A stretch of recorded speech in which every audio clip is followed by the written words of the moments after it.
गर्मियों की छुट्टियों को खुशनुमा बनाने के लिए धनबाद में एक बार फिर से डिज्नीलैंड मेला धूम मचाने आ गया है।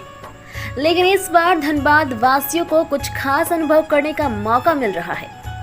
इस बार मेले का मुख्य आकर्षण अंडर वाटर फिश टर्नल है।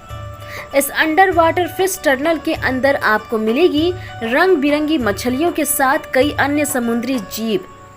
वहीं महिलाओं के लिए कई प्रकार के लगाए गए हैं स्टॉल और बच्चों के लिए भी है कई प्रकार के झूले। तो देर किस बात की, अभी आइए जिला परिषद मैदान धनबाद और उठाइए आनंद। कांग्रेस के वरिष्ठ नेता गणेश गोदियाल आज रुड़की पहुंचे और पत्रकारों से वार्तालाप कर लोगों से अपील करते हुए कहा कि मंगलोर उपचुनाव में बसपा के प्रत्याशी को कोई राजनीति का ज्ञान नहीं है। वहीं भाजपा प्रत्याशी करतार सिंह भड़ाना को लेकर कहा कि भाजपा प्रत्याशी पैसों के बल पर चुनाव जीतना चाहते हैं, जबकि जमीन पर भाजपा प्रत्याशी का कुछ भी नहीं है। कार्यक्रम में पहुंचे कांग्रेस नेता जोशी ने कहा कि भाजपा गरीब मजदूर की आवाज़ दबाने का काम करती है। आप सभी कांग्रेस प्रत्याशी को जिताकर विधायक बनाने का काम करें। ये जो उपचुनाव चल रहा है, इसमें मैं इस मंगलौर विधानसभा क्षेत्र के सम्मानित मतदाताओं से निवेदन करने आया हूं कि सब लोग लोकतंत्र की रक्षा के लिए, संविधान की रक्षा के लिए, मंगलौर के विकास के लिए, मंगलौर के एक जागरूक व्यक्ति को विधायक बनाने के लिए, जो अतीत में भी विधायक रहे हैं, इसके लिए और नाउम्मीदों की उम्मीद को दोबारा स्थापित करने के लिए भाई काजी निजामुद्दीन को जिताएं। ये संदेश के साथ में यहाँ रखा हूँ। आपका प्रश्न था कि आपको मंगलौर में कैसा लग रहा है।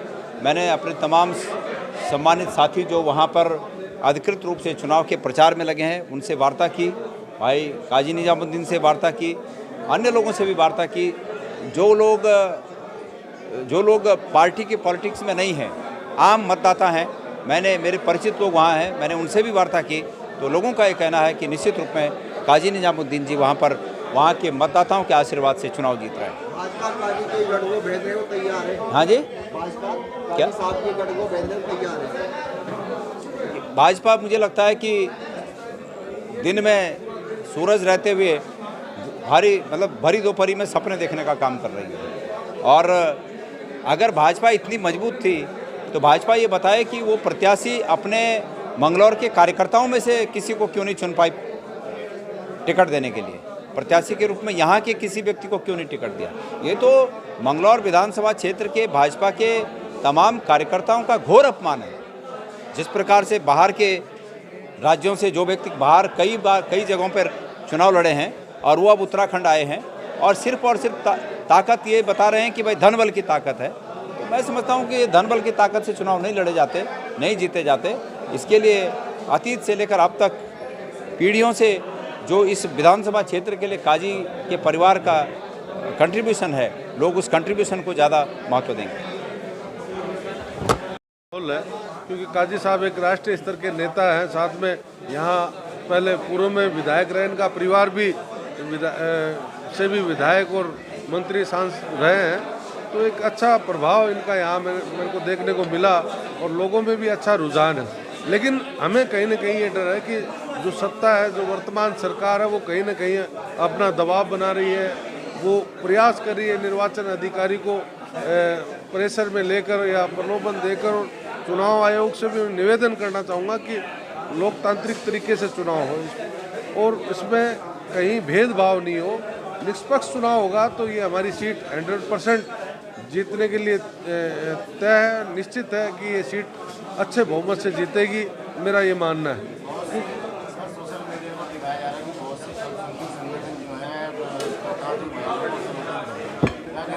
देखिए, वो करतार सिंह भड़ाना के बारे में मुझे कोई बताने की आवश्यकता नहीं। खनन से जुड़े हुए व्यक्ति हैं, धन धान्य से परिपूर्ण है, कोई कभी नहीं है पैसे का प्रलोभन दे के कोई इस तरह के समाचार लगवा के कि भाई सभी संगठन मेरे साथ हो गए। और आप भी परिस्थितियाँ जानते हैं कि एक बाहर से आयात किया हुआ व्यक्ति वो तो आकर यहाँ विकास करवा देगा। एक यहाँ जो व्यक्ति लंबे समय से, जिसका पूरा परिवार यहाँ बैठा है, जो संघर्ष कर रहा है, लोगों के दुख सुख में तैयार है, उसके बारे में आप क्या मानते हैं कि वो लोग वोट देंगे? नहीं। मेरा ये मानना है कि काजी जी को वोट मिलेंगे। जो बाहर से आयात किया उम्मीदवार है उसको कतई लोग पसंद नहीं करते। ये मैंने बहुत सी जगह देखा है।